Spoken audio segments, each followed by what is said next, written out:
Oremos, hermanos. Amado Dios, gracias por la oportunidad que nos das de tener vida, de tener salud, de poder congregarnos y alabar tu nombre libremente. Padre, hoy, en este preciso momento, hay muchos cristianos en muchas partes del mundo que no pueden hacerlo, que te adoran igual, pero tienen que esconderse. De aquí afuera de la sala se escucha las canciones, se escucha la música, se escucha nuestro canto, y en este momento se escucha la predicación. Y no hay ningún problema, no tenemos temor. Pero hay personas que no lo pueden hacer así, porque su vida corre peligro. Y ayúdanos a poder valorar esta libertad que tenemos, y si en algún momento la perdemos, que no sea excusa para seguir haciéndolo, seguir adorándote y alabándote en cualquier circunstancia. Y de igual manera te pedimos que fortalezcas a los creyentes en esos lugares, a que recuerden, que puedan tener presente de que tú estás con ellos de la manera que tú lo prometiste, y de que tienen esperanza en ti. En ti hay vida y en ti hay esperanza. Amén.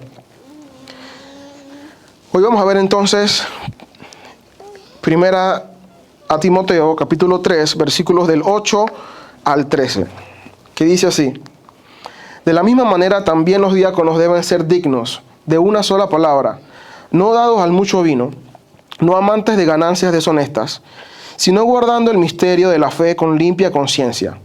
Que también estos sean sometidos a prueba primero, y si son irreprensibles, que entonces sirvan como diáconos.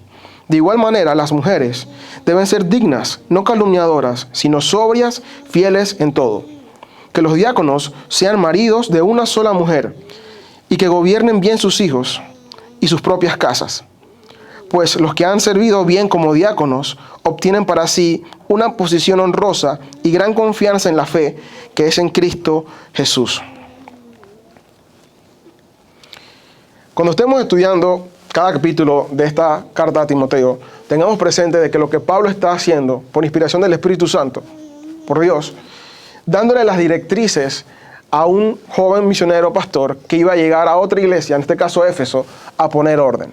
Entonces, cada vez que veamos un capítulo, vean no como, ok, esto pasó allá en Éfeso, sino que este es lo que Dios quiere que su iglesia haga. Capítulo 1, que no toleremos las falsas doctrinas, que podamos ser fieles en cumplir lo que Dios nos ha pedido en el Evangelio.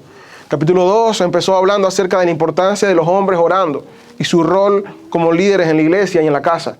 Habló acerca de las mujeres al final del capítulo 2 y cómo debe ser una mujer creyente, cómo debe vestirse, cómo debe actuar. Pero luego el capítulo 3 vuelve a enfatizarse en los hombres y a decir cosas importantes para ellos, para los pastores, y ahora dice, va a hablar de los diáconos.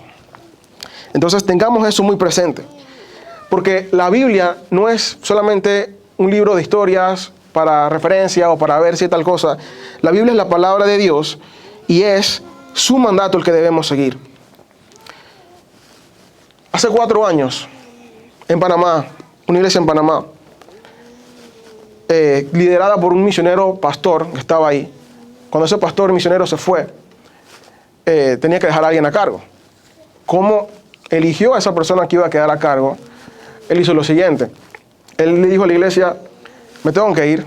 Él estaba en Darien y se iba a Coclé.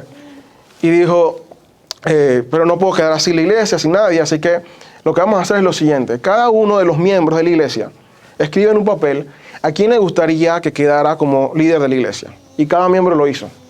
Cuando terminaron, vieron todos los papelitos y el nombre que más veces salió fue el de una hermana en la iglesia. Y al final la hermana quedó siendo la encargada o pastora momentánea de esa iglesia. 1 Timoteo 3 y Tito 1, bien, gracias a usted, brillando por su ausencia. No estaba ahí, ni en la mente del misionero pastor, ni en la mente de los hermanos, ni en la mente de la mujer que quedó. Porque si hubiese estado presente en alguno de ellos, él no lo hubiese hecho, o los hermanos se hubiesen opuesto, o la hermana hubiese dicho, no, yo no puedo porque la Biblia dice que no. Hoy en día, el pecado del pragmatismo está muy latente en la iglesia. Es tentador. Si algo parece que funciona, ¿por qué no? Si la Biblia de repente no dice nada en contra, si funciona, debe ser bueno. Pero nosotros nos tienen que interesar en hacer qué es lo que dice Dios y hacer solo lo que Dios diga.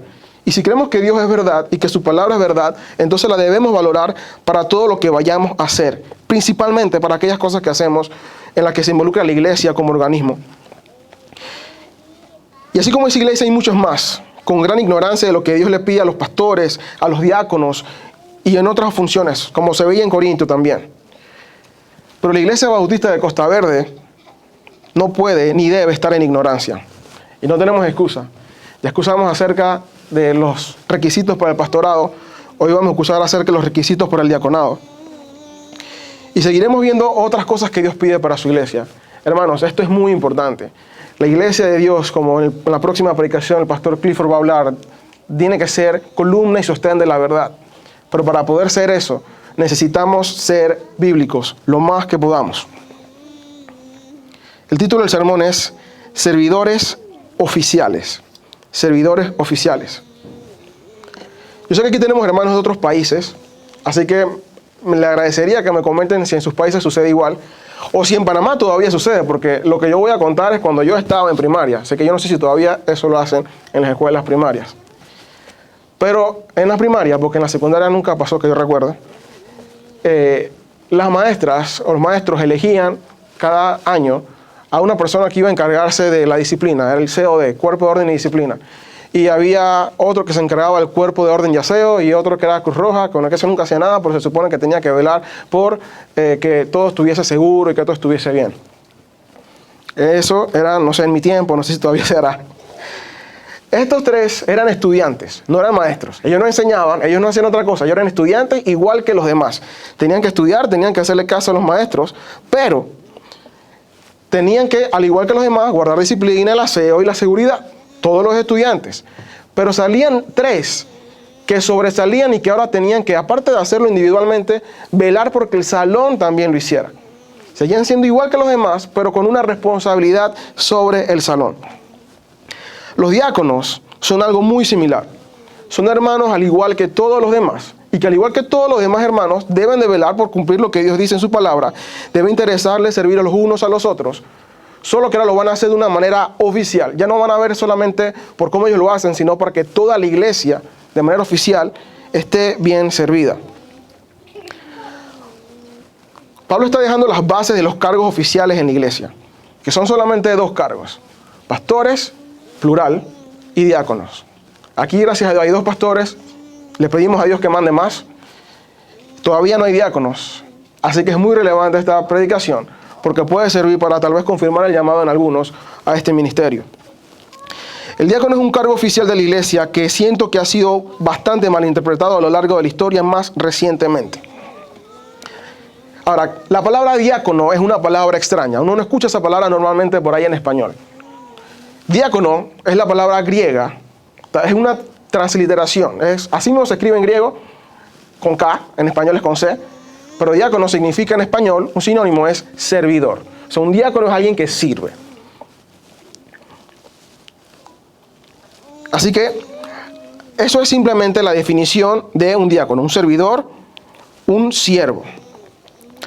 Pero antes de ver el texto que vamos a estudiar, vamos a ver cómo surge este cargo, porque este cargo no existía en el Antiguo Testamento. Este cargo surge con el nacimiento de la iglesia. En Hechos 6, del 1 al 7, se narra una situación muy particular, y lo voy a leer. Por aquellos días, al multiplicarse el número de los discípulos, surgió una queja de parte de los judíos helenistas en contra de los judíos nativos, porque sus viudas eran desatendidas en la distribución diaria de los alimentos. Entonces los 12 convocaron a la congregación de los discípulos y dijeron: no es conveniente que nosotros descuidemos la palabra de Dios para servir a las mesas. Por tanto, hermanos, escojan de entre ustedes 7 hombres de buena reputación, llenos del Espíritu Santo y de sabiduría, a quienes podamos encargar esta tarea. Y nosotros nos entregaremos a la oración y al ministerio de la palabra. Lo propuesto tuvo la aprobación de toda la congregación, y escogieron a Esteban, un hombre lleno de fe y del Espíritu Santo, y a Felipe, a Prócoro, a Nicanor, a Timón, a Parmenas y a Nicolás, un prosélito de Antioquía. A estos los presentaron ante los apóstoles, y después de orar, pusieron sus manos sobre ellos. Y la palabra de Dios crecía, y el número de los discípulos se multiplicaba en gran manera en Jerusalén, y muchos de los sacerdotes obedecían a la fe. La iglesia estaba empezando como organización, y estaban los 12, y se preguntan los 12, ¿cómo así los 12? Porque ya habían escogido a Matías. Judas Iscariote estaba muerto y Matías lo había reemplazado. Y como nota adicional, solamente para que noten esto, la iglesia tenía una organización. Había membresía. Ellos sabían quién eran las viudas de la iglesia. Había ofrendas y había administración de las mismas, que era lo que se utilizaba para poder suplir las necesidades de los demás. O sea, esta iglesia, a pesar de que era nueva, que no tenía un trasfondo de que haz lo que hacía alguien más, tenía organización. Así que es importante que una iglesia esté organizada. Ahora, volviendo al contexto del tema. La iglesia en ese tiempo no era como aquí. No era un templo grande, no era una sinagoga. La iglesia se reunía en casas. Y la cantidad de personas era grande. Hechos 2:41, cuando Pedro predica el primer sermón, dice, ya habían personas, como 3,000 almas. Hechos 4:4, y creyeron llegando el número de hombres como a 5,000. Ya sea que fueron 2,000 más para llegar a 5,000, o que fueron 5,000 nuevos, en cualquiera de los dos casos, es mucha gente. Y aunque ciertamente eran 12 apóstoles, el trabajo era arduo, era mucho. Y imagínense atender a las viudas, solo las viudas de una congregación de 8,000 personas, de 5,000 personas. Es mucho trabajo. Y ocupaba a los apóstoles. Y como consecuencia de eso, los apóstoles tuvieron que sacrificar tiempo de oración, tiempo de estudio de la palabra, y eso no era bueno, porque su ministerio principal de los pastores es orar y enseñar la Biblia. Es el ministerio principal. Un pastor que hace de todo menos estudiar la Biblia está poniendo sus prioridades al revés y desatendiendo la parte más importante de su ministerio y por ende no está siendo competente en su labor como pastor. El pastor Clifford predicaba la semana pasada acerca de cuáles eran las expectativas, preguntaba, que tienen cada uno de ustedes con los pastores. Y la pregunta es importante, porque las expectativas que deben tener de los pastores deben ir alineadas con la Biblia. De otra manera, puede haber frustración o satisfacción en cosas que posiblemente no son las necesarias. Por ejemplo, un pastor muy estimado, amigo mío que conozco y aprecio, cuando él llegó a la iglesia donde él está pastoreando, la iglesia le dijo, no queremos que prediques, solamente visítanos. Encárgate de visitar y nosotros no estamos bien, tenemos quien predique. Obviamente esa iglesia estaba en un desorden muy grande y no entendía la importancia del rol del pastor y lo que debía hacer el pastor. Los apóstoles tenían eso claro, así que ellos dicen, no podemos, estamos usando el tiempo que debemos usar para estudiar y orar en hacer algo que es bueno, pero que no nos corresponde a nosotros. Entonces, ¿cómo hacemos? Hay que escoger a personas que lo puedan hacer. Y surgen los diáconos. Los diáconos fueron esas personas, esos hombres encargados de poder cumplir las funciones administrativas tanto de la iglesia como personas, hablando de las personas como de la iglesia en la parte física. ¿Qué hacen los diáconos? Básicamente eso. Las tareas importantes de la iglesia que les impedirían a los pastores poder atender su ministerio principal, que normalmente son funciones administrativas, en el caso de tener un edificio, velar por el mantenimiento, los gastos y las necesidades materiales de ese, y velar por las necesidades físicas de los hermanos. Hay un hermano en necesidad que necesita dinero, necesita apoyo, eso lo hacen los diáconos. Los diáconos, esa debe ser la labor principal de los diáconos, no de los pastores. No significa que no lo pueden hacer, o no significa que alguien que no sea diácono no lo pueda hacer, pero es la labor principal de la iglesia, de los diáconos. ¿Por qué son necesarios? Ya le hemos respondido. Porque le permiten a los pastores atender la parte espiritual a través de la enseñanza y la oración y que la iglesia pueda estar balanceada. Porque si los diáconos hacen bien su labor y los pastores hacen bien su labor, la iglesia va a tener sus necesidades espirituales y físicas cubiertas. Ahora, ¿quién puede ser un diácono? En el sentido estricto de la palabra, sabiendo que diácono significa servidor, todos podemos y debemos ser diáconos, en el sentido de la palabra. Todos debemos servir a Dios y ser servidores de nuestros hermanos y de nuestro prójimo. En ese sentido, todos debemos preocuparnos por los demás, tanto en oración como en necesidades físicas, en cuanto nos sea posible. Esto no es algo exclusivo de un grupo, sino de todos.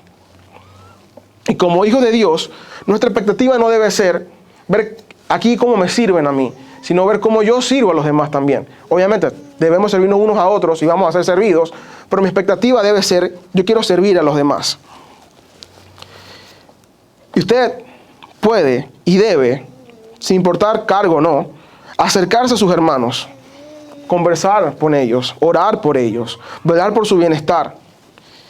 Si usted y cada uno de nosotros, los pastores incluidos, hacemos eso, la iglesia va a poder crecer sana, de una manera sana.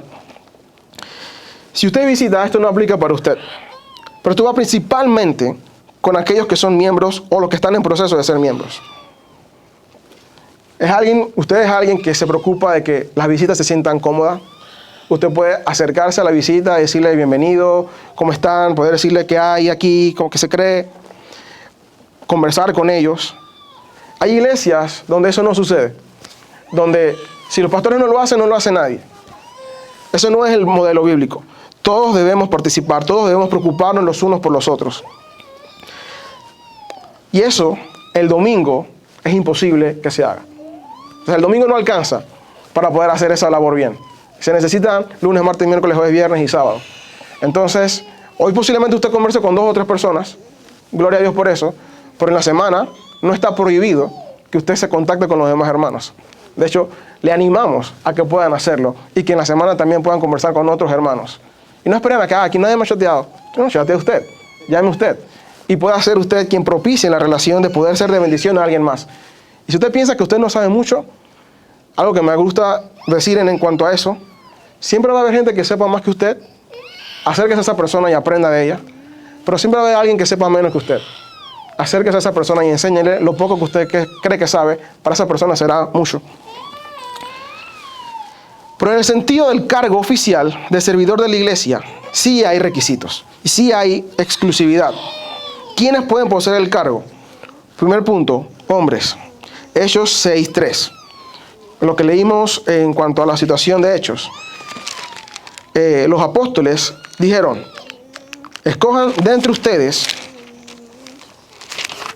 Hechos 6:3, por tanto, hermanos, escojan de entre ustedes a 7 hombres de buena reputación y llenos del Espíritu Santo y de sabiduría, a quienes podamos encargar esta tarea.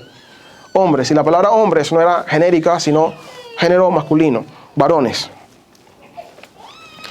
Y los requisitos en 1 Timoteo 3 hacen alusión a un hombre, con la frase marido de una sola mujer, como en el requisito pastoral.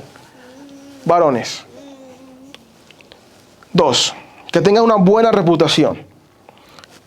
¿Cómo se traduce esto? Combinando esos 6 con 1 Timoteo 3. Que estén llenos del Espíritu Santo y de sabiduría.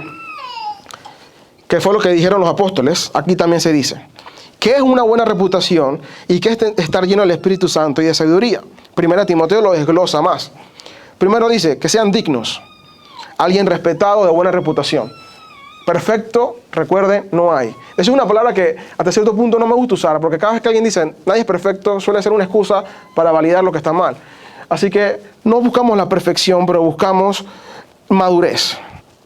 Una persona que sea madura y que pueda ser respetada porque vive una vida acorde a lo que Dios dice, en términos generales. De una sola palabra, dice el texto en 1 Timoteo 3. 1 Timoteo 3, 8. De una sola palabra. Eso significa que no sean mentirosos, que no sean engañadores. Que no es que le dice algo a alguien y acá le dice lo contrario y después esa persona anda generando confusión o bochincho o mentiras. Deben ser personas que hablen verdad, que su sí sea sí, que su no sea no. Luego dice, en resumen, con esto de no dado al vino, es que no sean borrachos. Y esto no es solamente que no sean borrachos, porque la palabra en el original es que sean sobrios. Y va más allá de no ser ebrio, sino va de tener autocontrol. El que tomaron vino no era el problema. El problema era que no tuvieran autocontrol y se emborracharan. Ahí en ese tiempo no era problema tomar vino. Eso no es pecado. El pecado era que no se controlaran. Pero no solamente ahí. Comer no es problema. Pero si no tenemos autocontrol con la comida, estamos demostrando que no hay autocontrol.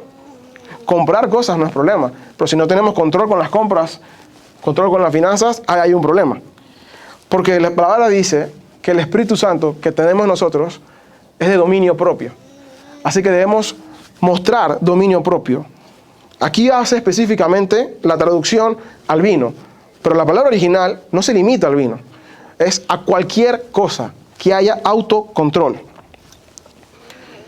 No amantes de ganancias deshonestas, es decir, una persona que sea honesta.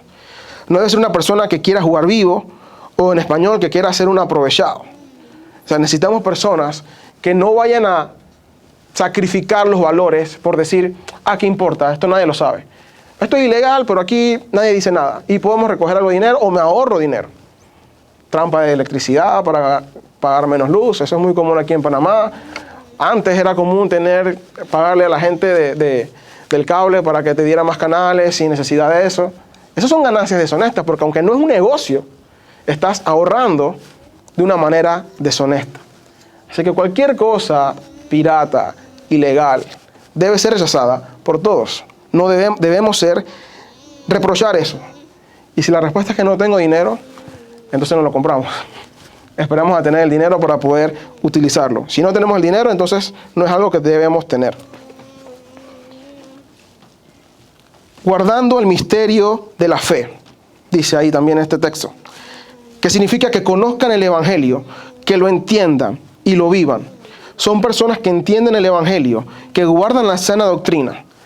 Los diáconos no tienen la función de enseñar. Si ustedes ven todos los requisitos, nunca dice apto para enseñar. Eso no es requisito, porque no enseña. Los diáconos están para servir. Pueden que tengan el don de enseñanza, pero no es un requisito. Pero sí es importante que aunque no enseñen, conozcan y entiendan la sana doctrina. Porque si la entienden, van a poder madurar y así, de esa manera, van a poder servir mejor. Van a poder vivir mejor el Evangelio. Una persona que no conoce el Evangelio va a ser inmaduro y no va a poder tomar decisiones sabias cuando sea necesario. Así que los que van a ser elegidos para el cargo de diaconado deben conocer el Evangelio, deben conocer de doctrina. No eruditos, teólogos profundos, profesores de seminario, eso no. Por entender quién es Jesús, quién es el Espíritu Santo, cómo soy salvo, atributos de Dios. Maridos de una sola mujer. El pastor Clifford explicó esto la semana pasada. Es exactamente la misma explicación que él dio. Básicamente es ser fiel a una sola mujer. Estar fiel. El viudo recasado no es el caso aquí, sino ser fiel a su esposa. No haber tenido más esposas en su vida. Tener su casa en orden. Un hombre que no cuida y pastorea a su esposa, un hombre que no le enseña a sus hijos, no es un hombre que está cumpliendo su rol de esposo y padre dado por Dios. Por ende, un hombre que no hace esto, no ha entendido el Evangelio. Es muy importante. Hoy en día es raro ver que los que dicen ser cristianos, en los hombres, saquen tiempo para enseñar la palabra de Dios a sus familias. Esto es raro. Y aún en iglesias de sana doctrina lo he visto. Es raro ver que el hombre diga, ok, voy a sacar un tiempo en la semana, un día o otro, para hablarle a mi esposa, a mis hijos, de la palabra. Y hermanos, luego al final haré un poquito más de énfasis en esto. Pero aún si usted dice, yo no soy diácono, esto no es algo para los diáconos nada más. Esto es para todo hombre creyente. Debe tener su casa en orden, debe pastorear a su esposa, cuidar y pastorear a su esposa, cuidar y pastorear a sus hijos. Somos cabezas de hogar, nos guste o no. La cosa es que podamos hacerlo bien. Que venga a la iglesia con su familia es muy bueno, pero no es suficiente. Debe de pasar tiempo en la semana enseñándole la palabra. Y esto no es fácil. Sacar ese tiempo entre el cansancio del trabajo y las otras cosas y el tiempo para poder orar y que la persona a veces no quiera, no la apatía o lo que sea, no es fácil. Así que no pretenda hacer eso en su fuerza, porque no podemos. Necesitamos recordar que esto es solo en las fuerzas que Dios nos da. Así que vayamos a Dios, que nos ha prometido renovar nuestras fuerzas. Al cansado le renueva las fuerzas. Pero vayamos a Él, reconociendo nuestra carencia, nuestra falencia, diciéndole, Dios, yo quiero hacer esto, pero no puedo. Necesito ayuda. Ayúdame. Y Dios va a cumplir todas sus peticiones que van acorde a su voluntad. Así que tenga por seguro que Él va a responder esa oración. No tengo duda que no la va a responder. Y no solamente ore, apóyese en la iglesia. La iglesia está también para poder ayudar en eso. Necesita guía en cómo hacerlo. Converse con los hermanos, converse con los pastores, converse con otras personas. Seguramente estamos en distintas etapas de ese proceso, pero todos debemos estar en ese proceso para animarnos mutuamente. La palabra lo dice en Hebreos cuando nos dice, no dejando de congregarnos como algunos tienen por costumbre. El versículo que sigue es animándonos a las buenas obras. Pero cuando nos congregamos, nos podemos animar y decir, esta semana me fue mal, esta semana no lo pude hacer. No te preocupes, ¿qué pasó? No, pasó tal cosa. no nos apoyamos. No venimos aquí a guardar apariencia que todos vivimos vidas perfectas, porque es mentira. Vinimos aquí a reconocer que no podemos y que necesitamos a Dios que nos hable para renovar nuestras fuerzas. Pero esto no es solamente escuchando la predicación, sino también entre los hermanos. Poder apoyarnos unos a otros. Y si alguien le dice a usted que tuvo una mala semana o que hizo algo que no estaba bien, eso significa que esa persona está confiando en usted. Apóyelo en oración, ayúdelo a salir de ahí. No lo hunda más, sino use las herramientas para eso. Y eso también es otra motivación para seguir estudiando, para que cuando vengan otras personas acercándose hacia usted, usted pueda hablarle con la palabra de Dios. Si se dieron cuenta, me salté el versículo 11. Porque ese versículo es polémico. Hoy todavía lo es. Pero no puedo saltármelo y tengo que hablar de él. ¿Por qué el versículo 11 está ahí? Si está hablando de los hombres y los hombres y los hombres, y de repente el versículo 11 dice: de igual manera las mujeres deben ser dignas, no calumniadoras, sino sobrias, fieles en todo. Y luego vuelve el 12 a hablar de los hombres. Entonces, se equivocó Pablo, estaba delirando. ¿Qué quiere decir eso? Desde tiempos antiguos, siglos, se ha debatido, siglos estoy hablando, mucho tiempo atrás, acerca de: ¿pueden las mujeres ser diaconisas con cargo oficial? ¿Sí o no? Las posturas son: una, dicen que esto significa que sí, y dicen que sí porque está aquí y se ponen a las mujeres como tal, y luego porque en Romanos 16:1 se habla de Febe y dice Febe diaconisa. La otra postura dice que aquí lo que se está hablando es de las esposas de los diáconos. Entonces no es tan sencillo porque la información no es tan clara. Pero en la primera sección del capítulo 3, Pablo se dirige a los hombres luego de haber hablado a las mujeres en el capítulo 2. Y en el punto del pastor no menciona a la mujer. Pero se toma en consideración que el que desea ser pastor debe gobernar bien su casa. Por ende, la esposa debe ser de buen testimonio también. Porque si no gobierna en su casa, su esposa debe estar viviendo una vida acorde. Pero en la sección del diaconado sí se menciona entonces a las mujeres. En un puesto donde fácilmente las esposas y otras mujeres pueden compartir ciertas labores diaconales, cosa que el puesto de pastor no. La razón por la que se menciona a la mujer aquí es porque el hombre que es pastor no puede compartir el oficio de pastorado con la mujer. Las mujeres no pueden hacer las cosas que Dios ha prohibido que se hagan. Pero en el puesto del diaconado hay labores diaconales, labores de servicio que las mujeres pueden hacer. Y eso no significa que si un hombre es diácono en la iglesia, la esposa automáticamente es diaconisa. No significa eso. Porque si un hombre es pastor, la esposa no es pastora. Porque esa locura solamente yo la he visto en la iglesia. Porque nunca he escuchado que el doctor se le diga a la esposa doctora. O que al maestro se le diga a la esposa maestra. Entonces, eso no funciona así. En la iglesia mágicamente es un mundo aparte y automáticamente la esposa del pastor, pastora. No, ella no es pastora, ella es la esposa del pastor. Una hermana más, al igual que las demás. Sin embargo, el oficio diaconal es posible y hasta necesario que haya colaboración de las mujeres. El cargo oficial va a ser para los hombres, pero las mujeres pueden y deben servir. Y va a ser útil. ¿A quién servían los diáconos? Hechos 6, a las viudas. Obviamente que hubiese otras mujeres involucradas en la labor de ayudando sería de gran utilidad. Y siempre lo fueron. Nunca ha sido el deseo de Dios excluirlas del servicio. Nunca jamás. Jesús contó con varias mujeres que le sirvieron. María, la hermana de Marta, es un ejemplo notorio.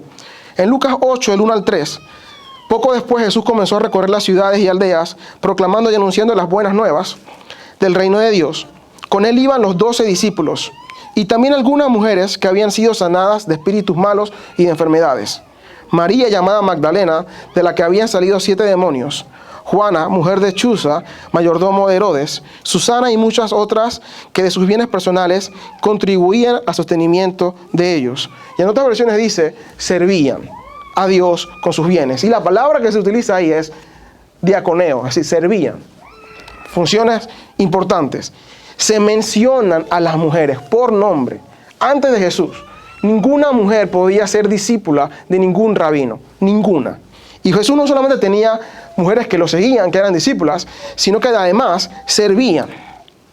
No fueron apóstoles, Dios no las eligió para liderar por el rol que tienen las mujeres dentro de la economía de la familia, pero nunca las excluyó y les habló Y los apóstoles hicieron lo mismo.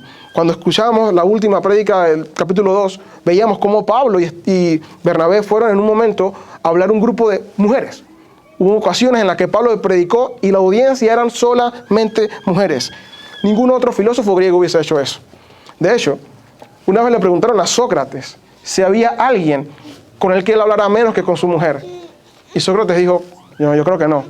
O sea, Sócrates estaba diciendo, las mujeres no importan. Eso no fue el caso con el cristianismo, ni con Jesús, ni con sus discípulos. Esto nos muestra el corazón de Jesús. Que aunque le dice en el capítulo 2, no quiero que enseñen, les dice, quiero que aprendan. No es como que no enseñen y la gente se queda como que, no voy a enseñar. No, la orden dice, aprendan. A Dios le importa que las mujeres aprendan y deben aprender, conocer de Dios, estudiar la palabra. Siempre ha sido el deseo de Dios que la mujer aprenda. Y la palabra que se utiliza en el verso 3 de Lucas 8 es lo mismo para decir que servían. Febe, en Romanos 16:1, fue mencionada como diaconisa porque las mujeres tenían relevancia en la obra y pueden y deben servir a Dios y a la iglesia dentro de los parámetros dados por Dios. En Filipenses 4, Pablo menciona a Evodia y a Síntique, mujeres que habían sido no solamente servidoras, sino compañeras en los sufrimientos del Evangelio con Pablo. No sé cómo sufrieron, pero a Pablo lo apedrearon, lo latigaron. No sé si ellas sufrieron ese tipo de cosas, pero sufrieron. Pablo dice, compañeras de mis sufrimientos en el Evangelio, Evodia y Síntique, dos mujeres, muy probablemente solteras. Entonces, hermanas, el pasaje no se refiere a que van a haber mujeres en el oficio del diaconado, pero sí las mencionan porque a Dios le importa que puedan servir solteras o casadas. No importa la condición. Por lo tanto, procuren ser mujeres dignas, como dice aquí, no calumniadoras, que hablen verdad, sino sobrias, una vez más sobrias, como dijo en el capítulo 2, con autocontrol, fieles en todo, fieles a la palabra de Dios, fieles al Evangelio de Dios. Entonces, esto no es para que las mujeres sean diaconisas como cargo oficial, pero sí quiere decir que son importantes en el servicio. Aquellos que sean diáconos hacen bien si se apoyan en las mujeres de la iglesia para el servicio. Que las hermanas puedan saber, hey, diácono, aquí tengo una vecina, una amiga de la iglesia que está pasando tal páramo. El diácono tal vez no pueda ir a la casa porque pueda ser problemático, que la vea sola ahí, pero la hermana lo puede apoyar. Yo voy con usted, hermano, y hacemos tal entrega de comida o hacemos tal cosa. Es importante que la mujer se involucre en el servicio a los demás. Y también pone el requisito, ¿no? Puedan ser dignas, no calumniadoras, no mentirosas, sino sobrias, fieles en todo. Versículo 13. Beneficios del diaconado, promesa de Dios. Hay honor para los hombres que sirven como diáconos. Así como el pastorado es una labor honrosa delante de los ojos de Dios, y ya Pastor Clipper mencionó que todas lo son, pero tiene algo especial. El pastor ayuda a que otras personas puedan entenderlo y llegar al entendimiento de Dios. El diácono también. Así que el diácono no es un oficial de segunda categoría o de segundo grado, como que tú eres diácono, tú no eres pastor, o como que no. El diácono es importante y tiene una posición honrosa si lo hace bien. Aquel que sea diácono y que sirve como diácono debe sentirse bien, que Dios lo ve y lo premia. Y la iglesia no debe menospreciar a los diáconos, debe valorarlos, porque deben ser de bendición y son de bendición para la iglesia. Yo conozco iglesias que no tienen diáconos. Abiertamente que dicen, no, aquí nosotros no vamos a seleccionar diáconos. Y la razón por la que no los ponen es porque tienen miedo de los diáconos. Claro, porque los diáconos después se van a una asamblea legislativa y te comienzan a fiscalizar al pastor y no lo dejan hacer cosas. Eso indica que esa es una iglesia que no es sana y que no entiende los roles del pastor y de los diáconos, o de los pastores y de los diáconos. Necesitamos entender esto. Y si necesitamos entender el Evangelio, necesitamos reconocer que necesitamos de diáconos. Hoy no hay en Iglesia Bautista de Costa Verde. Hoy no hay. Pero es nuestra oración, tanto el pastor Clifford como la mía, y espero que la de todos. Y así como estamos orando para que haya más pastores, oramos para que Dios también levante a hombres de aquí para que puedan servir como diáconos. Son de bendición y los necesitamos. Y aunque usted no sea diácono por el momento, No espere a ser diácono para servir. Hoy ya podemos servir a Dios en lo que sea que Él nos ponga para hacer. Bienvenida, saludos, conversar, lo que sea. Sirvamos a Dios, sirvamos a nuestro prójimo. La palabra termina diciendo en el capítulo 13, versículo 13, aparte de la posición honrosa que ganan, dice, y gran confianza en la fe que es en Cristo Jesús. Aquel que sirve como diácono, aquel que sirve a Dios, debe poder sentirse tranquilo y su fe debe afianzarse. Porque un hombre que sirve bien en el diaconado tendrá y debe tener claro que su servicio bueno en el ministerio no es por su capacidad, sino porque el Espíritu Santo lo está guiando. Ese fue el requisito que dieron los apóstoles, el Espíritu Santo. Así que si un hombre sirve bien en el diaconado, puede reconocer que es Dios haciendo la obra en su vida y puede darle gloria a Dios. Y a medida que ve a Dios obrando en su vida, a pesar de sus debilidades, a pesar de sus incapacidades que todos tenemos, eso va a permitir ver a Dios más grande y más digno de gloria, más digno de confianza. Y por eso dice, y de gran confianza en la fe que es en Cristo Jesús. Porque conocemos más a Dios y confiamos más en Él a medida que lo conocemos más. Y mientras más le obedecemos, más podemos confiar en Él. Si la confianza en Él crece, la confianza en Dios crece, le vamos a obedecer mejor. El Abraham del final del capítulo 23, si no me equivoco, 22, cuando le pide que ofrezca a Isaac, no llegó por arte de magia ahí. Vino una serie de errores. No vas a Egipto, no voy para Egipto. No digas mentira, no dijo mentira. Pero a medida que él fue reconociendo sus errores y obedeciendo cada vez más, llegó un punto que cuando Dios le dijo otra cosa, ya más adelante, más fuerte, él dijo, yo lo voy a hacer. Entonces nuestra confianza, nuestra obediencia a Dios nos ayuda a que nuestra confianza en Él crezca. Y si yo confío en Él más, yo puedo hacer lo que Él diga, aunque me parezca difícil, aunque me parezca imposible, lo haré porque confío en Dios. Porque confío en Dios, no en mí. Porque al final el diácono, el pastor y todos debemos confiar en Dios para poder hacer la obra, no en nuestras fuerzas. Finalmente, hermanos, no ignoremos las instrucciones dadas por Dios para la dirección de su iglesia. Es importante que la iglesia de Dios sea dirigida por la palabra. Muchas iglesias hoy existen y dicen, funciona, se llena. Porque la que predica es una mujer, pero ¿qué importa? Si se llena, funciona. No, importa que se diga las cosas como lo dice la palabra. No veamos los requisitos exclusivos de los pastores y diáconos, exclusivos como para ellos. Todos, hombres y mujeres, aspiremos a esto. Esto que dice 1 Timoteo 3, del 1 al 13, es lo que Dios quiere de todos. Antes de que eligieran a los 7 diáconos en Hechos 6, Esteban, Prócoro, Nicanor y todos los que se mencionan ahí, ya estaban viviendo como lo que se pedía, aún sin saber que iban a ser diáconos. Entonces nosotros tenemos que empezar a vivir eso. Así sea que seamos o no pastores, así sea que seamos o no diáconos, eso es lo que Dios espera de nosotros. Esteban no empezó a vivir esa vida cuando fue diácono, Esteban ya la vivía, en anonimato, sin mencionarlo antes. Entonces, hagamos eso. Las aptitudes ayudan sin duda alguna, pero no es lo principal. Lo principal es la actitud, nuestro carácter. Hermanas, ustedes pueden y deben servir a Dios para poder vivir a la altura de lo que Él espera. Hermanos, varones, por favor, no solo evalúen si tienen esto que acabamos de mencionar. Consideren seriamente si Dios los está llamando al pastorado o al diaconado. Seriamente considérenlo. Es algo muy honroso, dice la palabra. Y ambos trabajos, Dios los valora mucho, no los menosprecia. De hecho, hace muy bien si hace caso al llamado de Dios. Y yo sé que no es fácil, créanme, yo luché con eso mucho tiempo. Pero, pastor, jamás. Pero llegó un punto donde Dios ya no me dejó más alternativa y pude entender lo importante que era. Entonces, me hubiese ayudado a entender esto antes, de esa parte de mi proceso del llamado. Pero usted lo está escuchando hoy. Considere, Dios me está llamando al diaconado, al pastorado. Ore por eso y anhélelo si Dios lo ha llamado a eso. Puede que no lo haga y no hay ningún problema, pero no lo desprecie o no lo descarte así a la ligera.